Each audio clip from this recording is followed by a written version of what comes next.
Ay magandang araw sa inyong lahat, magandang umaga, magandang tanghali, magandang hapon, magandang gabi sa inyong lahat. Tamang kayo naroon, magandang araw sa inyong lahat. At magamat makulimlim ngayon sa mga oras na ito at mayroon na naman bagyo-bagyo.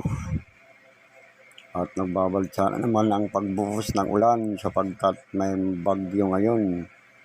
At malakas na naman ang alon at mga basura na naman ay dumarating dito sa ating Manila Bay, sa Dolomite Beach. Ayan po at ito dito sa bandang gitna ipinasok na ng tubig at parang may swimming pool na dito sa gitna. Sa lakas ng alon ng mga ilang pag-ulan na malakas at malakas ang hangin at inabot ng alon itong bandang gitna at parang swimming pool na dito sa bandang gitna. Kaya ito, mayroon na tayong swimming pool sa bandang gitna at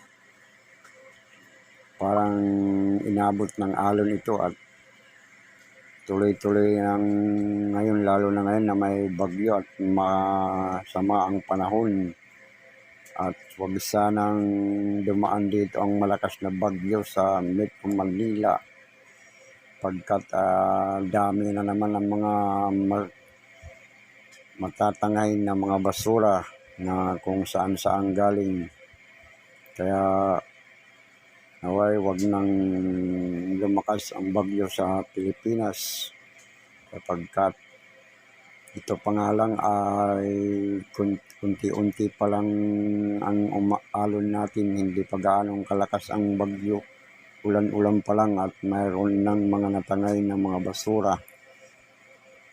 At ito'y sa lakas ng alon ay inabot dito sa bandang gitna na mayroon ng tubig at parang nagkaroon ng isla dito sa gitna ng Dolomite Beach. Ayan, pinasok ng tubig dito sa may bandang gitna. Okay, may mga volunteer dito at saka mga MMDE. At ito'y parang natatanong natin kung ano mga volunteer nito at ang mga maintenance dito ang talagang nandito sila palagi at naglilinis. Sila'y nakaabang dito sapagkat mayroon na naman mga napapadpad na mga basura. Mga maintenance dito sa Manila Bay para maglinis at nakaabang sila sa mga darating na mga basura. Ayan, yung mga nakablo na yan at yan ang mga maintenance talaga dito. Sila ang mga maintenance na naglilinis dito. Ayan, mga Estero Boys kung tawagin. Ayan, no. Kaya mga guys, dito inabot na ng tubig. Ayan, no. Sa lakas ng alon ng umulan. Ulan pa lang yan, wala pa masyadong wala pang bagyo dito sa kumbaga sa wala pang signal. Ulan-ulan lang dito sa Metro Manila at sa buong Pilipinas umuulan-ulan. At mayroon nang nalagyan na ng tubig dito sa malaking bato na ito. Ito'y nasa bandang gitna na itong bato na ito. Inaabot siya ng tubig. Ayan, nagkaroon ng tubig dito sa bandang gitna. Inaabot ng sa lakas ng tumaas yung high tide siya. Kaya malakas ang tubig na alon. Kaya inabot dito banda at nagkaroon nga ng parang swimming pool. Yun ang linalakad, tinatawid nila para mahakot yung mga sako-sako nilang naipon na basura. Inaagad-agad na nila kasi walang ng bagyo na malakas at para wala nang mga napadpad dito ng mga basura na marami. Kaya pagka yung malakas ng alon na napapadpad na yung mga basura, mga kawayan, mga kahoy, ayan, mga kung saan saan galing yung mga kawayan at mga kahoy-kahoy, ayan, mga basura, plastic, yan. Kaya patuloy silang naglilinis sapagkat patuloy din na dumarating ang mga basura sapagkat lalo na ngayon na mayroong mga darating na bagyo at makulimlim at minsan malakas ang ulan, kaya lumalakas din yung alon at tinatangay yung mga basura kung saan galing. Kaya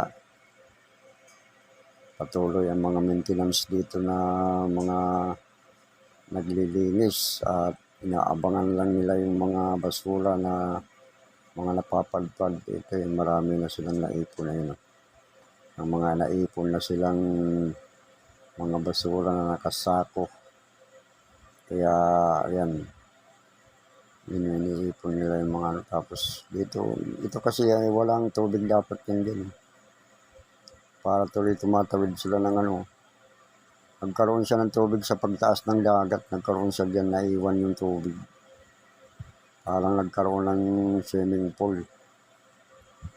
Kaya natutuyo rin naman yung pagka bumaba na yung ano, yung tubig dagat. Kaya pag high tide kasi inaabot yan. Inaabot siya ng tubig. Ayun, yung mga kahoy. Pinapasan nila yung kahoy para may lagay dito sa gitna. Ang laki ng kahoy. Oh. Pwede ng pang ano yan, pangbagawa ng bahay. Ah. Yun, dinadala nila doon sa may magkakarga ng ano, sa truck malapit. Kaya yan, mga maraming lahat dito mga naglilinis sapagkat ano, wala masyadong namamasyal kasi malakas ang ulan.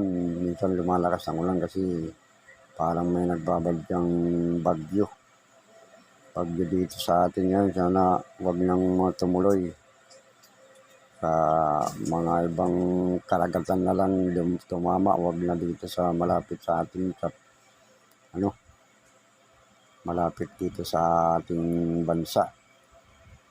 Kaya naway wala ng bagyo para mga kahoy, napasan nila.